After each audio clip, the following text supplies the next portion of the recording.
नमस्कार दोस्तों, एक बार फिर से आप सभी का स्वागत है। आज 18 मई सोमवार की तमाम बड़ी खबरें, ब्रेकिंग न्यूज, ताजा अपडेट्स के साथ ही सोने और चांदी के भाव और मौसम समाचार पर। तो दोस्तों बने रहिएगा वीडियो में अंत तक। बिना कोई टाइम वेस्ट किए सीधा चलते हैं आज की तमाम बड़ी खबरों पर, जिसमें सरकार की इस स्कीम में 12 लाख लोगों को हुआ फायदा और फास्टैग लेन में भी अब देना पड़ सकता है दोगुना टैक्स। अगले अपडेट में वित्त मंत्री ने 5वीं किस्त में मजदूर, कंपनी और शिक्षा के लिए उठाए ये 7 कदम। साथ ही जानेंगे दिवालिया कानून को लेकर सरकार का बड़ा ऐलान। जानेंगे अगले अपडेट में सरकारी बैंकों की एफडी से जल्दी डबल होंगे पोस्ट ऑफिस की इस स्कीम में पैसे। जी हां दोस्तों, स्पेशल ट्रेन में भी ऑनलाइन टिकट बुक कराने के बदल गए हैं नियम। अब आपको करना होगा ये भी काम। जानेंगे आगे पंजाब और महाराष्ट्र के बाद तमिलनाडु में भी बढ़ा 31 मई तक लॉकडाउन और जेल में न फैले संक्रमण, इसके लिए गुजरात ने रिहा किए 2500 कैदी। साथ ही जानेंगे साइक्लोन अम्फान लाइव अपडेट। खबरों के विस्तार के क्रम में बात करें सोने और चांदी के भाव के बारे में, तो आज सोना 10 रुपए के उछाल के साथ 47,110 रुपए प्रति 10 ग्राम, जबकि चांदी 10 रुपए के उछाल के साथ 46,710 रुपए प्रति किलोग्राम पर पहुंच गई। देश के बड़े शहरों में मुंबई 24 कैरेट गोल्ड की कीमत 47,110 रुपए, हैदराबाद 24 कैरेट गोल्ड की कीमत 48,540 रुपए, चेन्नई 24 कैरेट गोल्ड की कीमत 48,560 रुपए, कोलकाता 24 कैरेट गोल्ड की कीमत 48,010 रुपए और दिल्ली 24 कैरेट गोल्ड की कीमत आज 48,510 रुपए प्रति 10 ग्राम पर रही। जी हां दोस्तों, अगली बड़ी खबर में वित्त मंत्री निर्मला सीतारमण ने कहा है कि कर्मचारी भविष्य निधि संगठन यानी ईपीएफओ के करीब 12 लाख सदस्यों ने लॉकडाउन के दौरान 3,360 करोड़ रुपए अपने अकाउंट से निकाले हैं। ईपीएफओ ने 28 मार्च को कर्मचारियों की राष्ट्रव्यापी पाबंदी की वजह से पैदा हुई दिक्कतों के मद्देनजर अग्रिम राशि निकालने की अनुमति दी थी। इस प्रावधान के तहत सदस्य 3 महीने के मूल वेतन और महंगाई भत्ते के बराबर या सदस्य के खाते में पड़ी राशि का 75% जो भी कम हो निकाल सकते हैं। इस राशि को उन्हें वापस जमा कराने की जरूरत नहीं होगी। हाँ दोस्तों, अगर आपकी कार पर भी फास्टैग लगा है तब भी नेशनल हाईवे के टोल प्लाजा पर दोगुना टैक्स देना पड़ सकता है। सड़क परिवहन एवं हाईवे मंत्रालय के नए नोटिफिकेशन के मुताबिक अगर कार पर लगा फास्टैग ठीक से काम नहीं कर रहा है या उसमें बैलेंस नहीं है और वह टोल प्लाजा के फास्टैग लेन में घुसता है तो आपसे दोगुना टैक्स वसूला जाएगा। सरकार ने इससे जुड़ी अधिसूचना जारी कर दी है, जो 15 मई 2020 से ही देश भर में लागू हो गई है। इससे पहले बिना फास्टैग वाले वाहनों के फास्टैग लेन में घुसने पर यूजर्स को दोगुना टोल टैक्स देना होता था।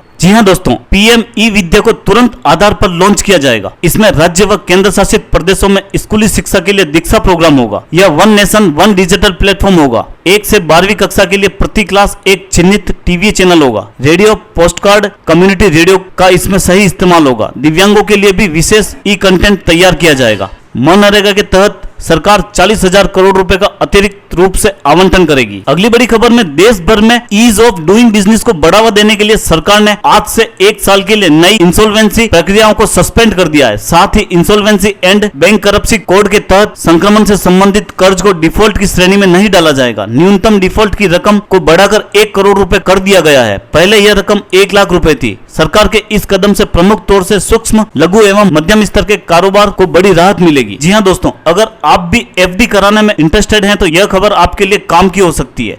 इसे जरा ध्यान से सुनिएगा। पोस्ट ऑफिस और स्टेट बैंक ऑफ इंडिया दोनों ही लोगों के लिए पैसा निवेश करने की पसंदीदा जगह है। उसमें भी खासकर एफडी यानी कि फिक्स डिपॉजिट लोगों को निवेश करने की पहली जगह होती है। पोस्ट ऑफिस में टाइम डिपॉजिट के नाम से यह स्कीम उपलब्ध है, जिसमें 1 साल, 2 साल, 3 साल और 5 साल के लिए पैसा जमा करा सकते हैं। एसबीआई में जहां 5 साल की एफडी पर 5.7% सालाना ब्याज मिलता है, वहीं पोस्ट ऑफिस टाइम डिपॉजिट के तहत 5 साल की जमा राशि पर 6.7% सालाना ब्याज मिल रहा है। जी हां दोस्तों, अगली बड़ी खबर में स्पेशल ट्रेन में ऑनलाइन टिकट बुक कराने के लिए बदल गए हैं अब नियम। स्पेशल ट्रेनों और अन्य ट्रेनों के लिए टिकट बुक कराने वाले यात्रियों को पहले इस बात की पुष्टि करनी होगी कि वे जिन राज्यों में जा रहे हैं उनके क्वारंटाइन प्रोटोकॉल के बारे में आपको पता है या नहीं। इसके बाद ही वे टिकट बुक कराने के लिए आगे बढ़ सकते हैं। अगली बड़ी खबर में संक्रमण फैलने के बाद से गुजरात की जेलों से अब तक करीब 2500 कैदियों को रिहा किया गया है। इस बात की जानकारी देते हुए एक वरिष्ठ अधिकारी ने कहा है कि कैदियों को पेरोल, अंतरिम जमानत और अवकाश पर रिहा किया गया है ताकि जेलों में भीड़-भाड़ कम की जा सके और कैदियों में संक्रमण को फैलने से रोका जा सके। अगली बड़ी खबर में पंजाब और महाराष्ट्र के बाद तमिलनाडु ने भी लॉकडाउन बढ़ाकर 31 मई तक का ऐलान कर दिया है। मुख्यमंत्री के पलानीस्वामी ने राज्य में लॉकडाउन के 4थे चरण की घोषणा की है। देशव्यापी लॉकडाउन के 3रे चरण की अवधि रविवार को समाप्त हो गई। वहीं सोमवार से लॉकडाउन 4 शुरू हो रहा है, यानी आज से लॉकडाउन 4 लागू हो गया है। तमिलनाडु में लॉकडाउन 4 के दौरान चेन्नई समेत राज्य के 12 जिलों में कोई छूट नहीं दी जाएगी। राज्य सरकार के नए आदेश के बाद स्कूल, कॉलेज, धार्मिक स्थल, सिनेमा थिएटर और बार बंद रहेंगे। अगली बड़ी खबर में चक्रवाती तूफान एम्फन लगातार